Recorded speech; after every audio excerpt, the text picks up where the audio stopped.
박수진! 장롱 속에서 파란 통장을 꺼내 든 순간 김선희 씨의 손은 멈춰버렸습니다. 통장을 펼치자 가장 먼저 눈에 들어온 건 입금자 이름이었죠. 박수진. 40년을 함께 산 남편 곁에서 단 한 번도 들어본 적 없는 여자 이름이었습니다. 그리고 그 이름으로 25년 동안 한 달에 한 번씩 빠짐없이 돈이 입금되어 있었습니다. 선희 씨는 그 자리에서 주저앉고 말았어요. 남편이 떠난 지 1년. 이제 와서 발견한 이 통장은 대체 무엇을 의미하는 걸까요? 남편은 왜 25년 동안 다른 여자에게 돈을 보내고 있었던 걸까요? 여러분이라면 어떻게 하시겠습니까? 돌아가신 남편의 숨겨진 비밀, 그것도 다른 여자와 관련된 통장을 발견한다면요? 영상 시작 전 좋아요와 구독은 큰 힘이 됩니다. 이야기는 1년 전으로 거슬러 올라갑니다. 김선희 씨의 남편 김동철 씨가 세상을 떠난 건 지난해 10월이었습니다. 갑작스러운 심근경색이었어요. 아침에 일어나 평소처럼 신문을 보던 남편이 갑자기 가슴을 움켜쥐며 쓰러졌죠. 구급차를 불렀지만 병원에 도착했을 때는 이미 늦어 있었습니다. 70평생을 성실하게 살아온 남편이었습니다. 작은 건설회사에서 40년 가까이 일했고 가족을 위해 묵묵히 돈을 벌어왔어요. 과묵한 성격이었지만 가족을 사랑하는 마음만큼은 누구보다 깊었던 사람이었죠. 장례식은 조용히 치렀습니다. 회사 동료들과 친척들이 와서 조문을 했고 3일장을 마친 후 남편은 고향 선산에 묻혔어요.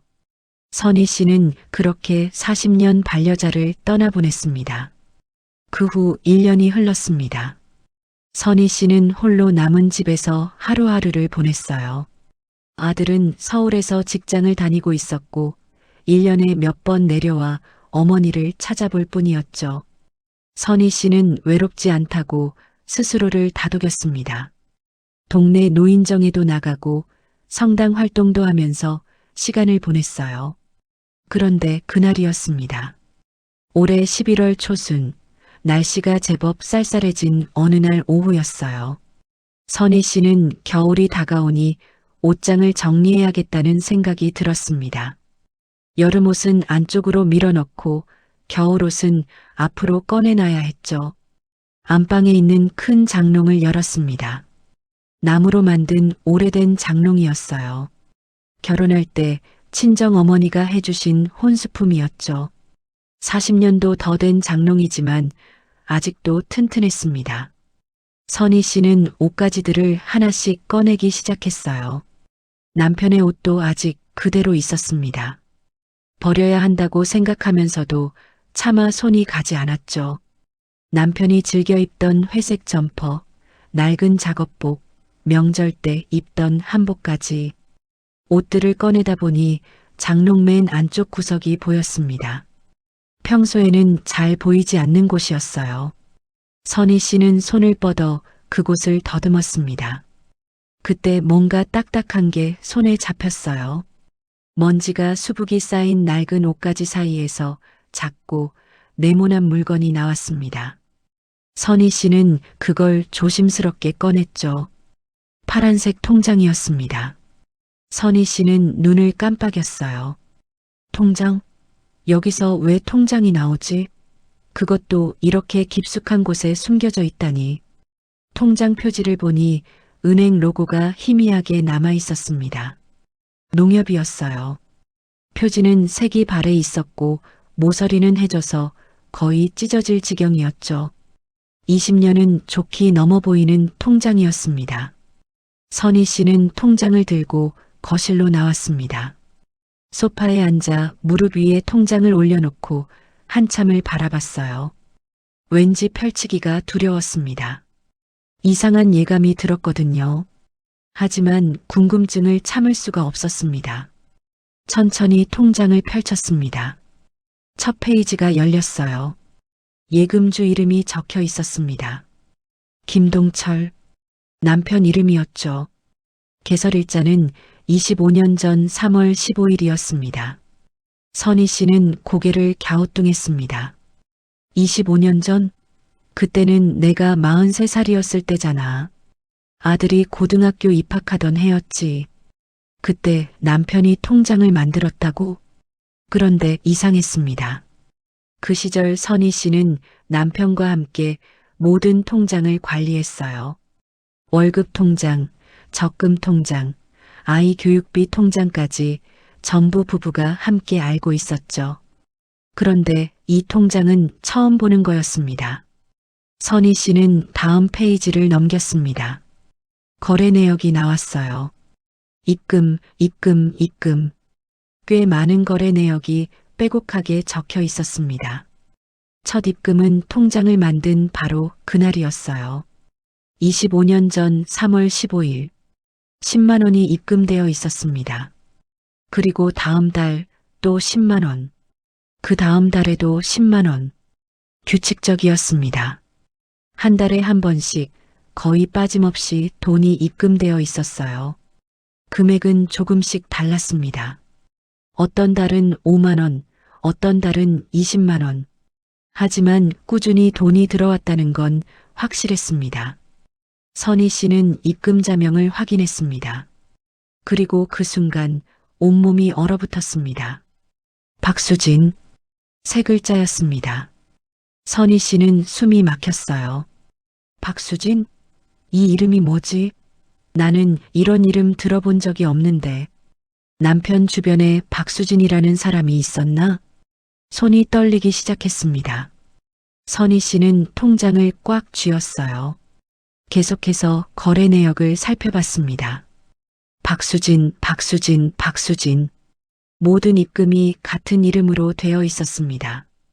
25년 동안 한 번도 변하지 않은 그 이름. 선희 씨의 머릿속이 복잡해졌습니다. 이게 대체 무슨 의미지?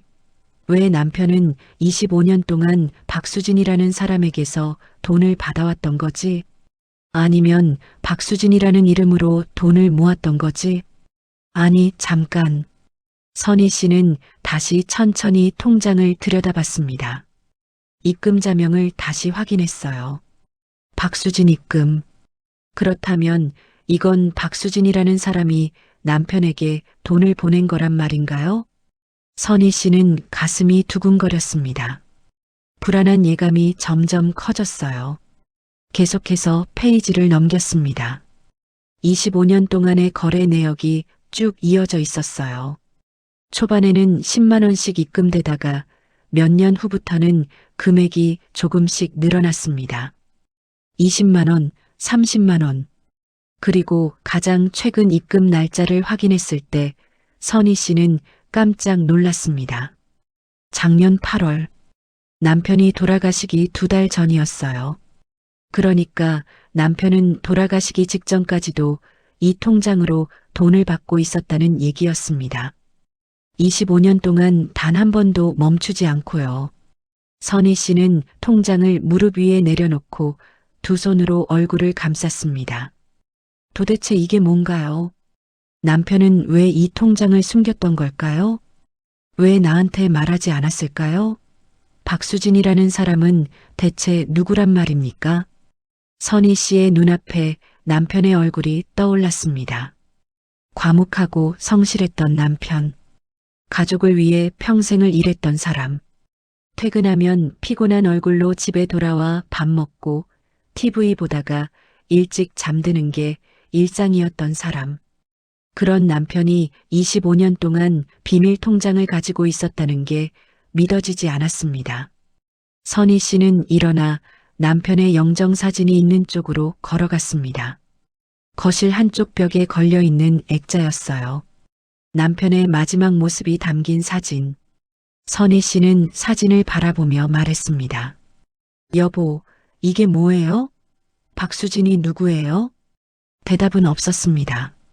사진 속 남편은 희미하게 미소 짓고 있을 뿐이었죠. 선희 씨는 다시 소파로 돌아와 앉았습니다. 통장을 다시 펼쳐들고 마지막 페이지를 확인했어요. 잔액이 적혀 있었습니다. 640만 원. 25년 동안 조금씩 모인 돈이었습니다. 크지 않은 금액이지만 그 시간의 무게를 생각하면 결코 가볍지 않은 액수였죠. 선희 씨는 창밖을 바라봤습니다. 해가 기울고 있었어요. 가을 해는 짧아서 벌써 저녁 5시가 넘었는데도 어둑어둑해지고 있었습니다. 그날 저녁 선희 씨는 밥을 차릴 기운이 없었습니다. 부엌에 들어가서 냉장고를 열어봤지만 아무것도 먹고 싶지 않았어요. 결국 물 한 잔만 마시고 다시 거실로 나왔습니다. 통장은 탁자 위에 그대로 놓여 있었습니다. 선희 씨는 그걸 바라보며 한참을 앉아 있었어요. 머릿속으로 지난 40년의 세월이 빠르게 스쳐 지나갔습니다. 결혼하던 날 28살이었던 선희 씨와 30살이었던 남편. 소개팅으로 만나 6개월 연애 끝에 결혼했죠. 크게 화려하지 않은 결혼식이었지만 행복했습니다. 신혼 시절은 가난했어요. 남편은 작은 건설회사에 막 입사한 신입사원이었고 선희 씨는 동네 슈퍼에서 아르바이트를 했습니다. 단칸방에서 시작했지만 둘은 행복했어요. 2년 후 아들이 태어났습니다. 김준수, 건강한 사내아이였어요. 남편은 아들을 보고 눈물을 흘렸습니다. 선희 씨는 그때를 기억해요. 병원 복도에서 혼자 울고 있던 남편의 뒷모습을. 아이가 자라면서 경제적으로 조금씩 나아졌습니다. 남편은 회사에서 성실하게 일했고 직급도 올라갔어요. 선희 씨도 아이가 학교 들어간 후부터 시간제로 일을 나갔습니다. 돈을 모아서 작은 아파트를 장만했어요. 30평짜리 아파트였습니다. 전세로 시작해서 10년 후에 겨우 내 집으로 만들었죠. 그날 남편과 선희 씨는 둘이 소주를 마셨습니다. 고생 많았다고 수고했다고 서로를 격려했어요. 아들은 무럭무럭 자라 대학에 입학했습니다. 남편은 아들 대학 등록금을 벌기 위해 더 열심히 일했어요. 야근도 마다하지 않았고 주말에도 현장에 나가곤 했습니다. 선희 씨는 그런 남편이 고마웠습니다. 말은 별로 없었지만 묵묵히 가족을 위해 일하는 남편을 존경했어요. 특별히 로맨틱한 사람은 아니었지만 성실하고 책임감 있는 가장이었죠. 결혼기념일에도 특별한 선물은 없었습니다. 그냥 외식 한번 하는 게 전부였어요. 하지만 선희 씨는 불만이 없었습니다. 평범하지만 행복한 삶이었으니까요. 그런데 지금 생각해보니 이상한 점들이 하나씩 떠올랐습니다. 남편은 가끔 출장이 잦았어요. 건설회사 직원이니 당연하다고 생각했죠. 일주일에 한두 번은 지방 출장을 갔습니다. 선희 씨는 의심한 적이 없었어요. 그리고 남편은 월급을 받으면 항상 현금으로 조금씩 빼서 따로 보관했습니다. 용돈이라고 했어요. 선희 씨는 남자들은 다 그런 거라고 생각했죠. 늦게 귀가하는 날도 많았습니다. 회식이 있다고, 거래처와 만남이 있다고 했어요. 선희 씨는 남편을 믿었습니다. 하지만 이제 와서 생각해보니 그 모든 게 의심스러워졌습니다. 혹시 출장이라는 게 다른 여자를 만나러 간 건 아니었을까? 용돈으로 빼던 돈이 박수진한테 보내던 돈은 아니었을까? 늦은 귀가도 다른 이유가 있었던 건 아닐까? 선희 씨는 고개를 흔들었습니다. 아니야, 그럴 리 없어. 우리 남편은 그런 사람이 아니야. 하지만 통장은 여전히 탁자 위에 있었습니다. 부정할 수 없는 증거였죠. 그날 밤 선희 씨는 잠을 이루지 못했습니다. 침대에 누워 천장을 바라보며 밤을 지새웠어요.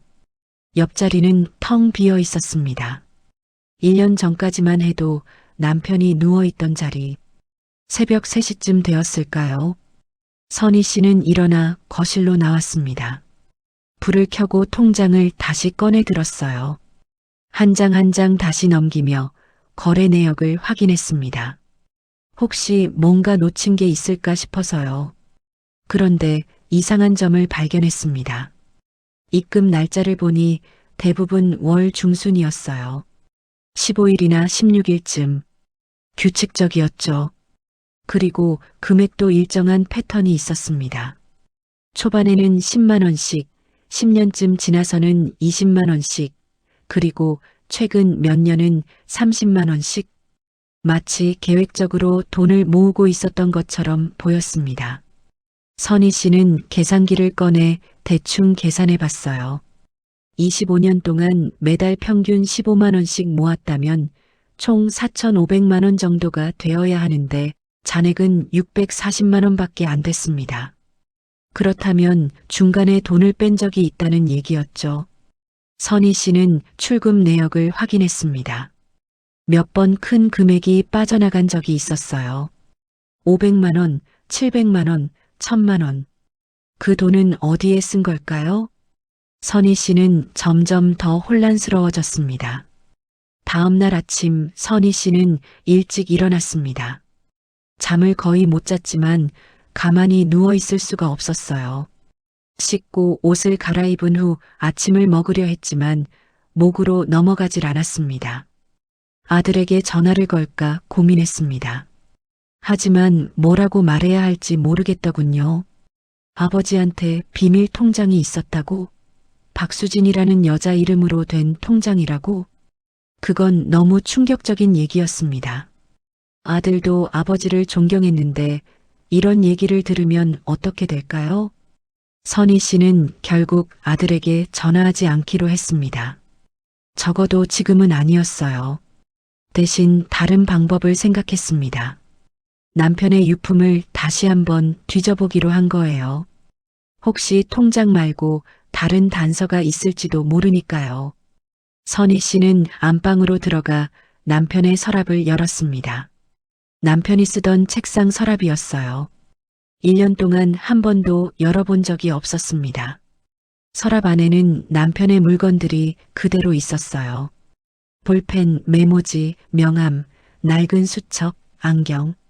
선희 씨는 하나하나 꺼내 살펴봤습니다. 명함들은 대부분 회사 거래처 사람들 것이었어요. 건설업체, 자재 공급업체, 하청업체 사람들. 수첩을 펼쳐봤습니다. 남편의 메모가 빼곡히 적혀 있었어요. 현장 일정, 회의 내용, 전화번호.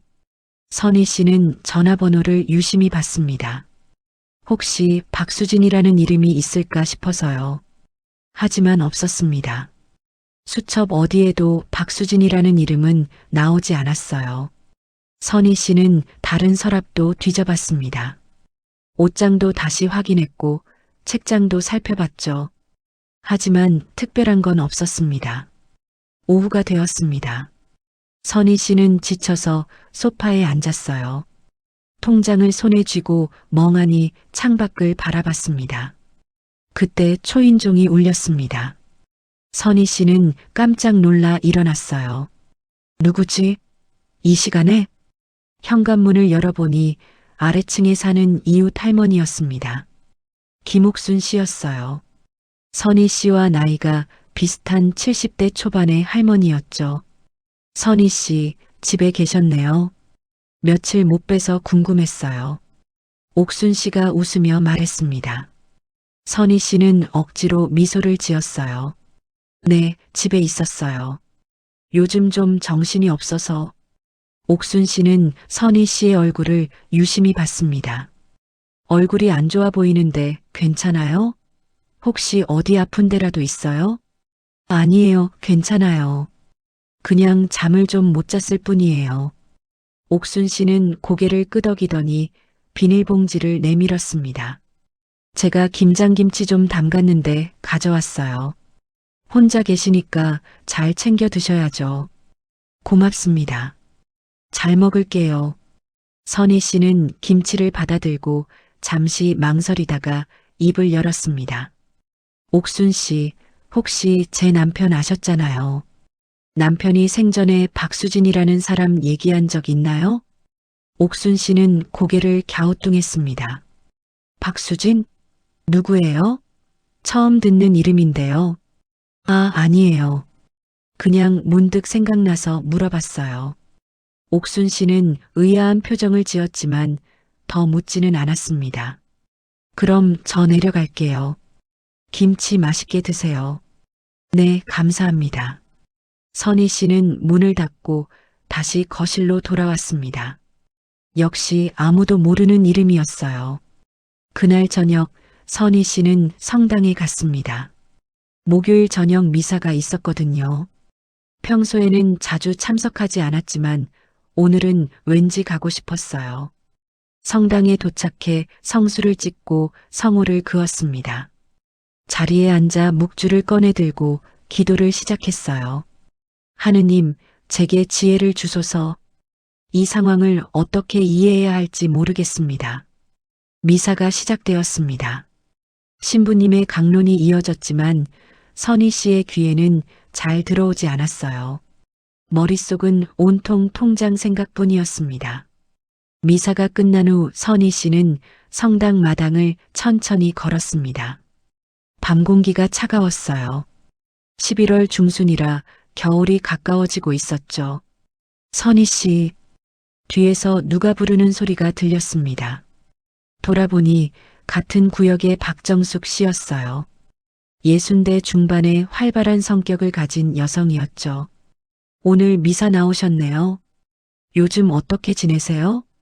그냥 그렇게 지내죠. 정숙 씨는요? 저야 뭐 바쁘게 살죠. 손자 봐주느라 정신없어요. 두 사람은 나란히 걸으며 이런저런 이야기를 나눴습니다. 선희 씨는 정숙 씨가 말하는 손자 이야기를 들으며 고개를 끄덕였어요. 그런데 정숙 씨가 갑자기 물었습니다. 그나저나 선희 씨, 요즘 얼굴이 많이 어두워 보여요. 무슨 걱정이라도 있어요? 선희 씨는 잠시 망설였습니다. 말해야 할까, 말지 말아야 할까? 결국 입을 열었습니다. 정숙 씨, 혹시 남편이 돌아가신 후에 몰랐던 사실을 알게 된 적 있어요? 정숙 씨는 고개를 갸우뚱했습니다. 무슨 말이에요? 그러니까 남편이 숨기고 있던 일 같은 거요. 정숙 씨는 선희 씨의 얼굴을 자세히 들여다봤습니다. 무슨 일 있어요? 무슨 일이 있으면 얘기해봐요. 선희 씨는 깊은 한숨을 쉬었습니다. 사실은요. 그리고 선희 씨는 통장 이야기를 꺼냈습니다. 장롱 속에서 발견한 낡은 통장, 박수진이라는 이름, 25년 동안 쌓인 돈. 정숙 씨는 심각한 표정으로 들었습니다. 그게 정말이에요? 박수진이라는 이름으로? 네. 저는 평생 그 이름을 들어본 적이 없어요. 정숙 씨는 잠시 생각하더니 말했습니다. 선희 씨, 혹시 은행에 가서 물어보는 건 어때요? 통장 주인이 남편이니까 유가족인 선희 씨가 거래 내역을 자세히 확인할 수 있을 거예요. 선희 씨는 고개를 끄덕였습니다. 그 생각은 못했네요. 그리고 남편 회사 동료들한테도 물어보는 게 좋을 것 같아요. 혹시 박수진이라는 사람을 알 수도 있잖아요. 선희 씨는 정숙 씨의 말에 힘을 얻었습니다. 그래요. 그렇게 해봐야겠어요. 고마워요, 정숙 씨. 두 사람은 성당 입구에서 헤어졌습니다. 집으로 돌아가는 길에 선희 씨는 결심했어요. 내일 은행에 가보기로. 그리고 남편의 회사 동료들에게도 연락해보기로. 진실을 알아내야 했습니다. 이대로 모른 척하고 살 수는 없었어요. 그날 밤 선희 씨는 침대에 누워 다시 한번 생각했습니다. 박수진. 이 이름의 주인공은 대체 누구일까요? 남편과는 어떤 관계였을까요? 그리고 가장 중요한 질문. 남편은 왜 이 통장을 숨겼던 걸까요? 선희 씨는 눈을 감았습니다. 내일부터 본격적으로 진실을 찾아 나서기로 마음먹었어요. 남편이 남긴 마지막 비밀. 그 비밀의 실체를 밝혀내야 했습니다. 설령 그 진실이 선희 씨를 더 아프게 할지라도 다음 날 아침 선희 씨는 평소보다 일찍 일어났습니다. 창밖을 보니 날씨가 흐렸어요. 11월 중순의 차가운 바람이 창문을 흔들고 있었죠. 선희 씨는 씻고 옷을 갈아입었습니다. 검은색 점퍼를 걸치고 가방을 챙겼어요. 그리고 통장을 꺼내 가방 안에 넣었습니다. 오전 9시 선희 씨는 집을 나섰습니다. 은행은 집에서 걸어서 15분 거리에 있었어요. 동네 농협 지점이었죠. 선희 씨는 평소에도 자주 가는 곳이었습니다. 남편이 생전에 쓰던 은행도 바로 이곳이었어요. 은행 문을 열고 들어갔습니다. 안은 따뜻했어요. 몇 명의 손님들이 번호표를 뽑아 기다리고 있었습니다. 선희 씨도 번호표를 뽑았습니다. 32번이었어요. 현재 26번이 진행 중이었죠. 선희 씨는 대기석에 앉아 기다렸습니다. 가방 속 통장이 자꾸 신경 쓰였어요. 손으로 가방을 만지작거리며 불안한 마음을 달랬습니다. 15분쯤 지났을까요? 32번 손님 오세요. 안내 방송이 나왔습니다. 선희 씨는 자리에서 일어나 창구로 걸어갔어요. 창구 직원은 30대 중반으로 보이는 여직원이었습니다. 단정한 인상의 여성이었죠. 무엇을 도와드릴까요? 직원이 웃으며 물었습니다. 선희 씨는 가방에서 통장을 꺼내 내밀었어요. 이 통장 좀 확인하고 싶은데요. 제 남편 통장인데 남편이 작년에 돌아가셔서요. 직원은 통장을 받아들고 컴퓨터로 조회를 시작했습니다. 예금주가 김동철 씨시네요. 신분증 있으시면 보여주시겠어요? 선희 씨는 주민등록증을 꺼내 건넸습니다.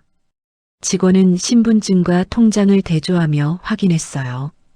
가족관계 증명서는 가져오셨나요? 아, 그건 안 가져왔는데요. 꼭 필요한가요? 사망하신 분의 계좌를 조회하시려면 가족관계 증명서가 필요합니다. 유족이신 걸 확인해야 해서요. 선희 씨는 난감한 표정을 지었습니다. 그럼 오늘은 확인 못하나요? 직원은 잠시 생각하더니 말했습니다. 거래 내역 정도는 확인해 드릴 수 있습니다. 다만 통장을 해지하시거나 돈을 인출하시려면 서류가 필요해요. 네, 괜찮아요. 일단 거래 내역만 자세히 보고 싶어요. 직원은 컴퓨터를 조작하며 화면을 살펴봤습니다. 이 통장은 개설된 지 꽤 오래됐네요. 25년 전에 만들어졌어요. 네, 그런 것 같더라고요. 입금 내역이 많으시네요. 주로 매월 정기적으로 입금되었고요. 선희 씨는 조심스럽게 물었습니다. 입금자가 누군지 확인할 수 있을까요? 직원은 화면을 더 자세히 들여다봤어요. 입금자명이 박수진으로 되어 있네요. 계좌이체로 입금되었어요. 선희 씨의 가슴이 쿵 떨어졌습니다. 역시 맞았어요. 박수진이라는 사람이 실제로 남편에게 돈을 보낸 거였습니다. 그 박수진이라는 사람, 그 사람 계좌 정보는 알 수 없나요? 직원은 난처한 표정을 지었습니다. 죄송하지만 개인정보라서 알려드릴 수가 없어요. 본인의 동의 없이는 공개할 수 없습니다. 그렇군요. 선희 씨는 실망했지만 어쩔 수 없었습니다. 그럼 출금 내역도 확인할 수 있을까요? 네, 가능합니다. 직원은 다시 화면을 조작했어요. 출금 내역을 보니 몇 번 큰 금액이 빠져나갔네요. 10년 전에 500만 원, 7년 전에 700만 원, 3년 전에 1000만 원이 출금되었습니다. 선희 씨는 메모지를 꺼내 날짜와 금액을 적었습니다. 그 돈은 어디로 간 건지 알 수 있나요? 현금으로 인출하신 거예요. 그래서 어디에 쓰셨는지는 알 수 없습니다. 선희 씨는 고개를 끄덕였습니다. 알겠습니다. 감사합니다. 더 필요하신 게 있으면 말씀하세요. 아니에요, 괜찮아요. 선희 씨는 통장과 신분증을 챙겨 은행을 나왔습니다. 밖은 여전히 추웠어요. 선희 씨는 점퍼깃을 여미고 천천히 걸었습니다. 머릿속으로 방금 들은 정보를 정리했어요. 박수진이라는 사람이 실제로 존재한다. 그 사람이 25년 동안 남편에게 돈을 보냈다. 그리고 남편은 중간중간 큰 돈을 인출했다. 왜일까요? 선희 씨는 카페에 들어가 따뜻한 커피를 주문했습니다. 창가 자리에 앉아 커피를 마시며 생각에 잠겼어요. 10년 전 500만 원을 인출했을 때, 그때는 아들이 대학교 4학년이었죠. 취업 준비를 하던 시절이었어요. 혹시 그 돈을 아들한테 쓴 걸까요? 아니에요. 그때 아들 취업 자금은 선희 씨와 남편이 함께 마련했습니다. 300만 원 정도였죠. 500만 원이 아니었어요. 그럼 그 돈은 어디에 쓴 걸까요? 7년 전은 어땠을까요? 그때는 남편이 회사에서 승진했던 때였어요. 부장으로 올라갔죠. 특별히 큰 돈 쓸 일은 없었는데 3년 전 1,000만 원. 그때는 남편이 건강검진에서 당뇨 판정을 받았을 때였습니다. 하지만 당뇨 치료비가 1,000만 원씩 들지는 않았어요. 선희 씨는 답을 찾을 수가 없었습니다. 커피를 다 마시고 카페를 나왔습니다. 이제 해야 할 일이 하나 더 남아 있었어요. 남편의 회사 동료들에게 연락하는 것. 선희 씨는 집으로 돌아와 남편의 핸드폰을 꺼냈습니다. 1년 동안 그대로 서랍에 넣어뒀던 핸드폰이었어요. 배터리가 방전되어 있었죠. 충전기를 꽂아 충전을 시작했습니다. 10분쯤 지나자 화면이 켜졌어요. 선희 씨는 연락처를 열었습니다. 남편의 연락처에는 회사 동료들 번호가 많이 저장되어 있었어요. 그 중에서 가장 친했던 사람은 정필수 씨였습니다. 남편과 같은 나이로 40년 가까이 함께 일했던 동료였죠. 남편의 장례식 때도 제일 먼저 와서 도와줬던 사람이었어요. 선희 씨는 정필수 씨에게 전화를 걸었습니다. 신호음이 3번 울렸습니다. 여보세요? 굵직한 남자 목소리가 들렸습니다. 필수 씨, 저 김동철 아내 선희입니다. 아, 선희 씨, 오랜만이네요. 어떻게 지내세요? 그럭저럭 지내요. 필수 씨는요? 저야 뭐 예전처럼 지내죠. 회사는 작년에 은퇴했지만 요즘 손자 봐주느라 바빠요. 그렇군요.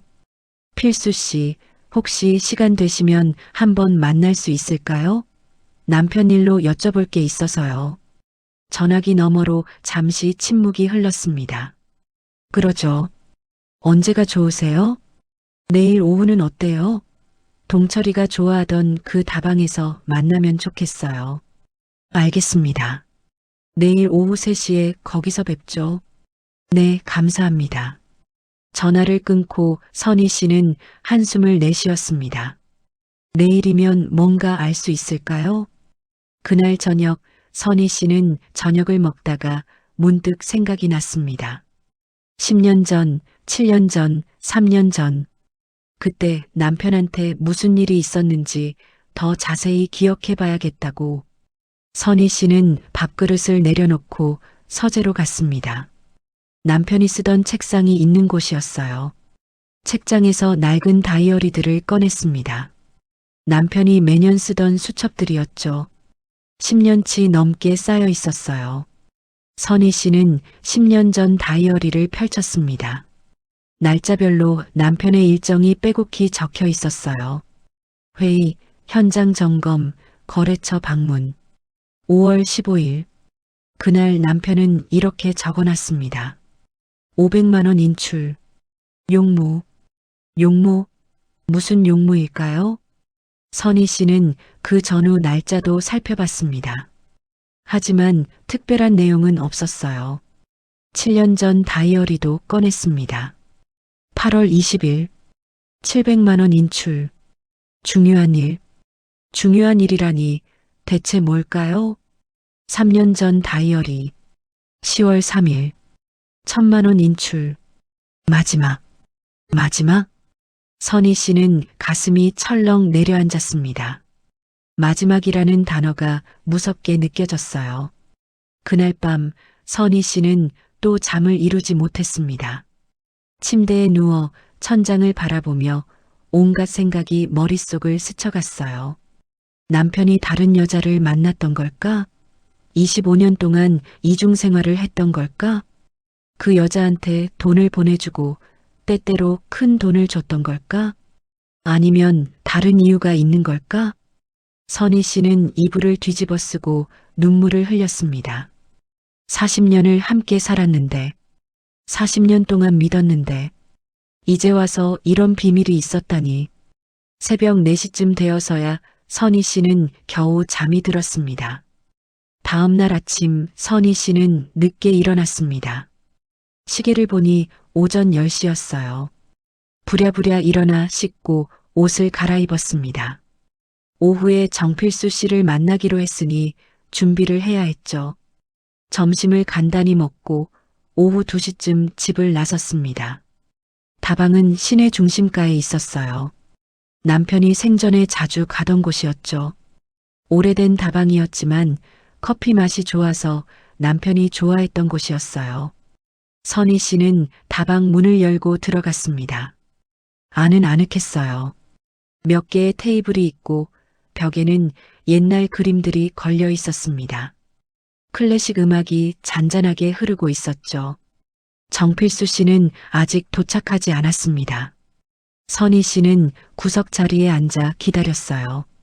10분쯤 지났을까요?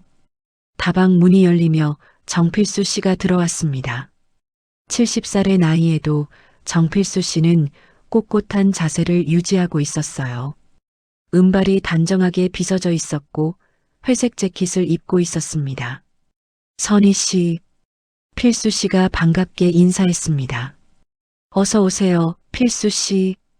두 사람은 악수를 나누고 마주 앉았습니다. 커피 주문하셨어요? 아니요. 필수 씨 오실 때까지 기다렸어요. 필수 씨는 종업원을 불러 커피 2잔을 주문했습니다. 그리고 선희 씨를 바라봤어요. 얼굴이 많이 수척해지신 것 같은데 괜찮으세요? 네, 괜찮아요. 요즘 잠을 좀 못 자서 그래요. 무슨 일이 있으신가 봐요. 전화로 남편 일로 여쭤볼 게 있다고 하셨는데. 선희 씨는 가방에서 통장을 꺼냈습니다. 그리고 테이블 위에 조심스럽게 놓았어요. 필수 씨, 이걸 좀 봐주세요. 필수 씨는 통장을 집어들었습니다. 그리고 펼쳐서 내용을 살펴봤어요. 그의 얼굴이 점점 굳어졌습니다. 이건 어디서 찾으신 거예요? 집 장롱 속에 숨겨져 있었어요. 제가 옷 정리하다가 우연히 발견했죠. 필수 씨는 통장을 계속 들여다봤습니다. 한 페이지 한 페이지 천천히 넘기며 확인했어요. 선희 씨는 조심스럽게 물었습니다. 필수 씨, 혹시 박수진이라는 사람 아세요? 필수 씨의 손이 미세하게 떨렸습니다. 박수진. 그는 통장을 내려놓고 깊은 한숨을 쉬었습니다. 선희 씨는 가슴이 두근거렸어요. 필수 씨가 뭔가 알고 있다는 게 분명했습니다. 필수 씨 아시는 거 있으면 말씀해 주세요. 저는 정말 아무것도 몰라요. 남편이 25년 동안 이런 통장을 숨기고 있었다는 것도 몰랐고 박수진이라는 사람이 누군지도 몰라요. 필수 씨는 잠시 망설이는 듯 했습니다. 그때 종업원이 커피를 가져왔습니다. 두 사람은 잠시 말을 멈추고 커피가 테이블 위에 놓이기를 기다렸어요. 종업원이 물러간 후 필수 씨가 입을 열었습니다. 선희 씨, 이 얘기를 하려면 오래전 이야기부터 시작해야 해요. 선희 씨는 숨을 죽이고 들었습니다. 동철이가 젊었을 때 얘기예요. 결혼하기 전이죠. 네. 동철이는 원래 부산 출신이잖아요. 그런데 가정 형편이 어려웠어요. 아버지가 일찍 돌아가셔서 어머니 혼자 남매를 키우셨죠. 남편한테 남동생이나 여동생이 있었나요? 선희 씨는 놀라서 물었습니다. 남편은 평생 외아들이라고 했었거든요. 필수 씨는 고개를 끄덕였습니다. 여동생이 있었어요. 동철이보다 5살 어렸죠. 선희 씨는 숨이 막혔습니다. 그런데 왜 남편은 저한테 그 얘기를 안 했을까요? 필수 씨는 쓴웃음을 지었습니다. 그게 동철이한테는 평생의 상처였거든요. 상처요? 네. 동철이가 20살 때였어요. 어머니가 병으로 돌아가셨어요. 그때 동철이는 군대에 있었고요. 그럼 여동생은요? 그때 여동생은 15살이었어요. 혼자 남게 된 거죠. 선희 씨는 가슴이 먹먹해졌습니다. 동철이는 군대에서 급히 휴가를 나왔지만 여동생을 돌볼 방법이 없었어요. 자기는 군대를 마쳐야 했고 친척들도 다들 형편이 어려웠으니까요. 그래서요? 결국 여동생은 고아원에 보내졌어요. 그리고 얼마 안 가서 입양을 갔죠. 선희 씨는 눈물이 핑 돌았습니다. 동철이는 그 일을 평생 후회했어요. 자기가 동생을 지키지 못했다고, 자기 때문에 동생이 다른 집으로 가야 했다고. 필수 씨는 커피를 한 모금 마셨습니다. 군대를 제대하고 동철이는 동생을 찾으려고 했어요. 하지만 입양 기록은 비공개였고 찾을 방법이 없었죠. 그럼 박수진이라는 이름은? 필수 씨는 고개를 끄덕였습니다. 동철이 여동생의 이름이에요. 선희 씨는 손으로 입을 막았습니다. 세상에, 동철이는 평생 동생을 찾으려 했어요. 하지만 찾을 수가 없었죠. 입양된 후 어디서 사는지, 잘 살고 있는지, 심지어 살아있는지조차 알 수 없었어요. 선희 씨는 눈물을 흘렸습니다. 그래서 그 통장을 만든 건가요? 네. 동철이는 말했어요. 언젠가 동생을 찾으면 그동안 못해준 것들을 해주고 싶다고. 그래서 매달 조금씩 돈을 모았던 거예요. 25년 동안. 네. 동철이는 포기하지 않았어요. 죽는 날까지도 동생을 찾고 싶어 했죠. 선희 씨는 테이블에 엎드려 소리 없이 울었습니다. 필수 씨는 조용히 기다려줬어요. 한참 후 선희 씨가 고개를 들었습니다. 눈이 빨갛게 부어 있었어요. 그럼 남편이 중간중간 큰 돈을 인출한 건 뭐였나요? 필수 씨는 잠시 생각하더니 말했습니다. 아마도 동생을 찾는 데 쓴 돈일 거예요. 동철이는 몇 번 사설 탐정을 고용했었어요. 입양 기록을 추적해 보려고요. 하지만 번번이 실패했죠. 선희 씨는 가슴이 무너져 내렸습니다. 저는 완전히 오해했어요. 남편이 다른 여자를 만났다고 생각했어요. 필수 씨는 고개를 저었습니다. 동철이는 선희 씨밖에 몰랐어요. 저도 옆에서 40년 가까이 봐왔지만 동철이가 다른 여자한테 관심 가진 적은 단 한 번도 없었어요. 그럼 왜 저한테 말하지 않았을까요? 왜 혼자 그 고통을 짊어지고 살았을까요? 필수 씨는 한숨을 쉬었습니다. 동철이는 부끄러워했어요. 자기가 동생을 지키지 못했다는 걸. 그리고 선희 씨한테 걱정을 끼치고 싶지 않았던 거예요. 선희 씨는 다시 눈물을 흘렸습니다. 바보 같은 사람. 왜 혼자 그렇게 힘들게 살았어요? 필수 씨도 눈시울이 붉어졌습니다. 동철이는 좋은 사람이었어요. 너무 착해서 탈이었죠. 자기 고통은 혼자 사귀고 남한테는 걱정 끼치지 않으려고 했어요. 두 사람은 한동안 말없이 앉아 있었습니다. 다방 안에는 클래식 음악만 흐르고 있었어요. 선희 씨가 먼저 입을 열었습니다. 필수 씨, 혹시 그 여동생을 찾을 방법이 있을까요? 필수 씨는 고개를 저었습니다. 동철이가 평생 찾으려 했지만 못 찾았어요. 입양 기록은 법적으로 보호받아서 본인이 원하지 않으면 공개되지 않거든요. 그럼 영영 찾을 수 없는 건가요? 글쎄요. 요즘은 DNA 검사 같은 것도 있으니 혹시 모르죠. 하지만 쉽지 않을 거예요. 선희 씨는 통장을 다시 집어들었습니다. 남편이 평생 모은 이 돈, 여동생을 위한 돈이었군요. 네, 동철이의 마지막 소원이었어요. 선희 씨는 통장을 가슴에 안았습니다. 저는 남편을 의심했어요. 용서받을 수 없을 정도로 의심했어요. 선희 씨, 그럴 수밖에 없었어요. 몰랐으니까요. 하지만 저는 40년을 함께 산 아내잖아요. 남편을 믿었어야 했는데 필수 씨는 선희 씨의 손을 잡아줬습니다. 동철이는 이해할 거예요. 그리고 선희 씨가 이렇게 진실을 알게 된 것만으로도 기뻐할 거예요. 선희 씨는 고맙다는 말도 제대로 하지 못하고 계속 울었습니다. 필수 씨는 묵묵히 곁에 앉아 있어 줬어요. 한참 후 선희 씨가 진정되었을 때 필수 씨가 말했습니다. 선희 씨, 제가 아는 건 여기까지예요. 하지만 동철이가 다른 자료를 남겨뒀을 수도 있어요. 집에서 더 찾아보세요. 네, 그렇게 할게요.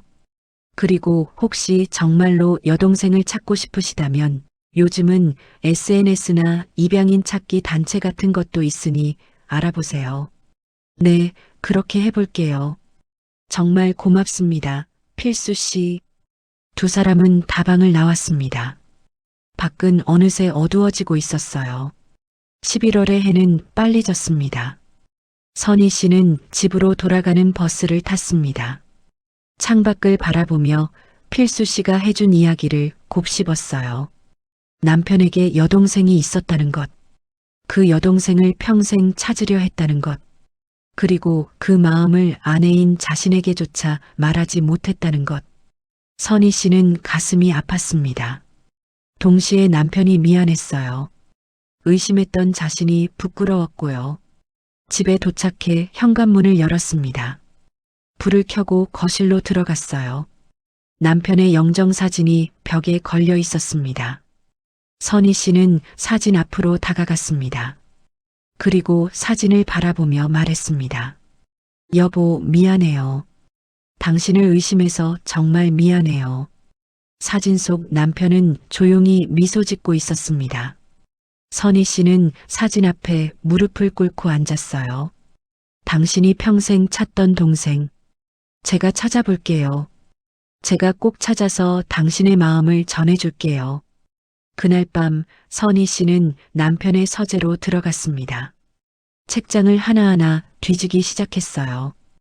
혹시 여동생에 관한 자료가 더 있을지도 모르니까요. 밤 10시가 넘어서 서랍 맨 밑에서 오래된 봉투를 발견했습니다. 봉투를 열어보니 흑백 사진 한 장이 들어 있었어요. 사진 속에는 어린 남자아이와 여자아이가 나란히 서 있었습니다. 뒷면을 보니 연필로 쓴 글씨가 있었어요. 동철이와 수진이 1970년 여름. 선희 씨는 사진을 꼭 쥐고 눈물을 흘렸습니다. 이 아이가 바로 박수진이었습니다. 남편의 여동생이었어요. 그리고 남편이 평생 찾아 헤맨 사람이었죠.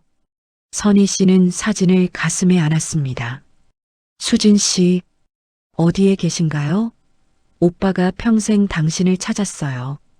그날 밤 선희 씨는 결심했습니다. 반드시 박수진을 찾아내겠다고, 남편의 마지막 소원을 이루어주겠다고, 그것이 40년 동안 함께 산 아내로서 할 수 있는 마지막 일이라고 생각했습니다. 다음 날 아침 선희 씨는 일찍 일어났습니다. 어젯밤 거의 잠을 자지 못했지만 눈은 말똥말똥했어요. 머릿속이 복잡했거든요. 남편의 여동생 박수진을 찾아야 한다는 생각뿐이었습니다. 선희 씨는 씻고 옷을 갈아입은 후 아침을 간단히 먹었어요. 식빵 한 조각과 우유 한 잔. 입맛은 없었지만 기운을 내야 했으니까요. 식탁에 앉아 어젯밤 찾은 사진을 다시 꺼내봤습니다. 흑백 사진 속 두 남매는 행복해 보였어요. 오빠는 10살쯤 되어 보였고 동생은 5살쯤 되어 보였죠. 둘 다 환하게 웃고 있었습니다. 선희 씨는 사진을 쓰다듬었습니다. 이 아이가 지금은 60대가 되었겠네요. 어디서 어떻게 살고 있을까요? 선희 씨는 컴퓨터를 켰습니다. 아들이 예전에 사주고 간 노트북이었어요. 선희 씨는 컴퓨터를 잘 다루지는 못했지만 인터넷 검색 정도는 할 수 있었죠. 입양인 찾기라고 검색했습니다. 여러 사이트가 나왔어요. 입양인 찾기 단체, 정부기관, 입양인 커뮤니티. 선희 씨는 하나하나 클릭하며 살펴봤습니다. 보건복지부 입양정 보통합 서비스라는 사이트가 눈에 들어왔어요. 입양 가족 찾기 서비스를 제공한다고 되어 있었습니다. 선희 씨는 신청 방법을 읽어봤습니다. 입양인 본인이나 친생가족이 신청할 수 있다고 했어요. 필요한 서류는 신분증, 가족관계 증명서, 입양 관련 자료. 선희 씨는 메모를 했습니다. 일단 구청에 가서 서류부터 떼야겠다고 생각했죠. 시계를 보니 아침 9시였습니다. 구청은 9시에 문을 여니까 바로 갈 수 있었어요. 선희 씨는 가방을 챙겨 집을 나섰습니다. 구청까지는 버스로 20분 거리였어요. 버스 안에서 선희 씨는 창밖을 바라봤습니다. 11월 하순이라 거리의 나무들은 대부분 잎을 떨구고 있었죠. 구청에 도착해 민원실로 갔습니다. 가족관계 증명서를 발급받으려고 왔어요. 창구 직원이 물었습니다. 누구 것을 발급받으실 건가요? 제 남편 것이요. 작년에 돌아가셨는데 가족관계를 확인해야 해서요. 신분증 있으시면 주세요. 선희 씨는 신분증을 건넸습니다. 직원은 컴퓨터로 조회를 시작했어요. 몇 분 후 프린터에서 서류가 나왔습니다. 여기 있습니다. 선희 씨는 서류를 받아들고 자세히 살펴봤습니다. 김동철의 가족관계 증명서. 부모 항목에는 아버지 김종수 사망, 어머니 박영희 사망라고 되어 있었어요. 그런데 형제자매 항목을 보는 순간 선희 씨는 숨이 멎었습니다. 비어 있었어요. 형제자매가 없다고 나와 있었습니다. 선희 씨는 당황했습니다. 어떻게 된 일이죠? 분명 여동생이 있었는데. 직원에게 물었습니다. 저기요, 이 사람한테 여동생이 있었는데 왜 안 나오나요? 직원이 설명했습니다. 입양이 되면 호적에서 정리가 돼요. 새로운 가족의 호적에 들어가기 때문에 친생가족 호적에서는 제외되는 거죠. 아, 그렇군요. 선희 씨는 실망했습니다. 이 서류로는 여동생의 존재를 증명할 수 없었어요. 집으로 돌아오는 길, 선희 씨는 생각에 잠겼습니다.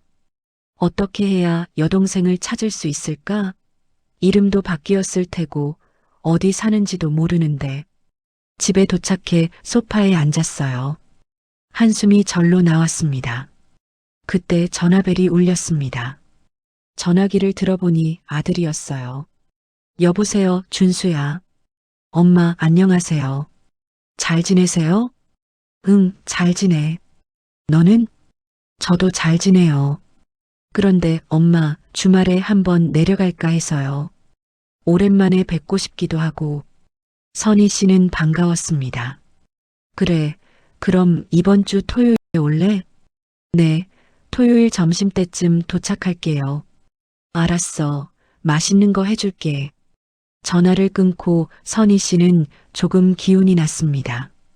아들을 만나면 이 이야기를 해야 할까 고민이 되었지만요. 그날 오후 선희 씨는 다시 컴퓨터 앞에 앉았습니다. 입양인 찾기 커뮤니티에 가입했어요. 그리고 게시판을 둘러봤습니다. 많은 사람들이 가족을 찾는 글을 올려놓았더군요. 어떤 사람은 친부모를 찾고 어떤 사람은 형제자매를 찾고 있었습니다. 선희 씨도 글을 하나 작성했습니다. 제목 1970년대 입양된 여동생을 찾습니다. 본문 안녕하세요. 저는 작년에 돌아가신 남편을 대신해 처제를 찾고 있습니다. 이름 박수진임 양 전 이름. 생년월일 1960년경 출생 추정. 입양 시기 1975년경. 입양 지역 부산. 남편이 평생 동생을 찾으려 했지만 끝내 찾지 못하고 세상을 떠났습니다. 혹시 관련 정보를 아시는 분이나 본인이시라면 연락 부탁드립니다. 글을 올리고 나니 마음이 조금 홀가분했습니다. 비록 찾을 수 있을지는 모르겠지만 뭐라도 해야 할 것 같았거든요. 다음 날도 선희 씨는 계속 자료를 찾아봤습니다. 입양 관련 법률도 공부했고 입양 기록을 조회하는 방법도 알아봤어요. 하지만 개인정보보호법 때문에 쉽지 않다는 걸 알게 되었습니다. 사흘째 되는 날 커뮤니티에 올린 글에 댓글이 하나 달렸습니다. 저도 비슷한 시기에 입양된 사람입니다. 안타깝네요. 부산 지역 입양 기록은 당시 여러 기관에서 진행했는데 홀트 아동복지회나 동방사회복지회 같은 곳에 문의해 보세요. 혹시 기록이 남아있을 수도 있어요. 선희 씨는 댓글을 적은 사람에게 감사 메시지를 보냈습니다. 그리고 바로 홀트 아동복지회에 전화를 걸었어요. 여보세요. 홀트 아동복지회입니다. 안녕하세요. 1970년대에 입양된 사람을 찾고 있는데요. 도움을 받을 수 있을까요? 상담원이 친절하게 설명해 줬습니다. 입양인 찾기는 입양정보 공개 청구를 하셔야 해요. 친생가족이시면 신청이 가능합니다. 다만 입양인 본인의 동의가 있어야 정보를 공개할 수 있어요. 본인의 동의요? 그런데 연락처를 모르는데 어떻게 동의를 받나요? 저희가 입양인 본인에게 연락을 시도해 볼 수 있어요.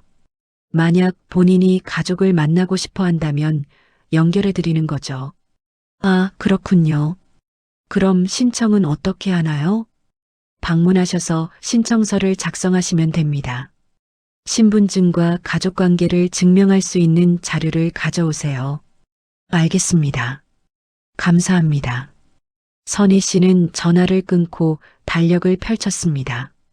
내일이 금요일이니까 내일 가봐야겠다고 생각했어요.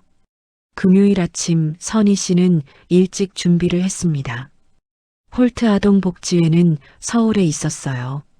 선희 씨가 사는 곳에서는 기차로 2시간 거리였죠. 오전 7시 기차를 타고 서울로 향했습니다. 기차 안에서 선희 씨는 남편의 사진을 꺼내봤어요. 지갑 속에 넣어두었던 작은 사진이었습니다. 여보, 제가 잘하고 있는 거 맞죠? 수진 씨를 찾을 수 있을까요? 사진 속 남편은 대답하지 않았습니다. 서울역에 도착해 지하철을 갈아탔어요. 선희 씨는 서울이 익숙하지 않아서 여러 번 길을 물어가며 겨우 목적지에 도착했습니다. 홀트 아동복지회 건물 앞에 섰을 때는 오전 10시가 넘어 있었어요. 건물 안으로 들어가 안내 데스크에 갔습니다. 입양인 찾기 상담을 받으러 왔는데요. 직원이 안내했습니다. 2층 상담실로 가세요. 선희 씨는 계단을 올라 상담실로 갔습니다. 상담실 문을 두드리니 안에서 들어오라는 소리가 들렸어요. 문을 열고 들어가니 40대 중반으로 보이는 여성 상담원이 앉아 있었습니다. 어서 오세요. 앉으세요. 선희 씨는 의자에 앉았습니다. 전화로 문의하신 분이시죠? 네, 맞아요. 상담원은 서류를 꺼내며 설명하기 시작했습니다. 먼저 신청서를 작성하셔야 해요. 찾으시는 분의 정보를 최대한 자세히 적어주세요. 선희 씨는 신청서를 받아 작성하기 시작했습니다. 이름, 생년월일, 입양 시기, 입양 지역.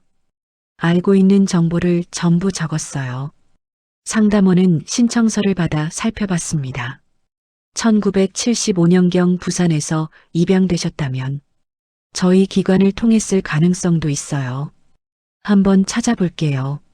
상담원은 컴퓨터로 검색을 시작했습니다. 선희 씨는 가슴이 두근거렸어요. 혹시 정보가 나올까? 10분쯤 지났을까요? 상담원이 고개를 들었습니다. 박수진이라는 이름으로 검색하니 몇 건이 나오긴 하는데요.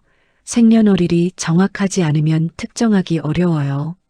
선희 씨는 실망했습니다. 정확한 생년월일은 모르겠어요. 1960년경 출생이라고만 알고 있어요. 그러면 범위가 너무 넓어요. 게다가 입양되면서 이름이 바뀌었을 수도 있고요. 선희 씨의 얼굴이 어두워졌습니다. 상담원이 위로했습니다. 하지만 신청서는 접수해 드릴게요. 저희가 가능한 범위에서 찾아보고 혹시 본인이 먼저 연락 오면 바로 연결해 드리겠습니다. 정말 감사합니다. 그리고 혹시 다른 자료가 있으면 가져오세요. 사진이나 출생신고서 같은 거요. 사진은 있어요. 선희 씨는 가방에서 흑백 사진을 꺼냈습니다. 상담원은 사진을 자세히 봤습니다. 이 사진 복사해도 될까요? 혹시 모르니 파일로 보관하려고요. 네, 그러세요. 상담원은 사진을 복사기로 스캔했습니다. 선희 씨는 상담실을 나와 건물 밖으로 걸어 나왔어요. 거리를 걸으며 한숨을 쉬었습니다. 생각보다 쉽지 않았어요. 점심때가 되어 근처 식당에 들어갔습니다. 김치찌개를 시켰지만 잘 넘어가지 않았어요.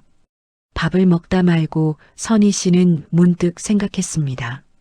남편은 평생 이렇게 혼자 고민했구나. 어디서부터 어떻게 찾아야 할지 막막했을 텐데. 가슴이 먹먹했습니다. 식당을 나와 다시 지하철을 타고 서울역으로 향했어요. 기차 시간까지 1시간이 남아 있었습니다. 선희 씨는 역 대합실에 앉아 기다렸죠. 그때 핸드폰이 울렸습니다. 모르는 번호였어요. 선희 씨는 전화를 받았습니다. 여보세요?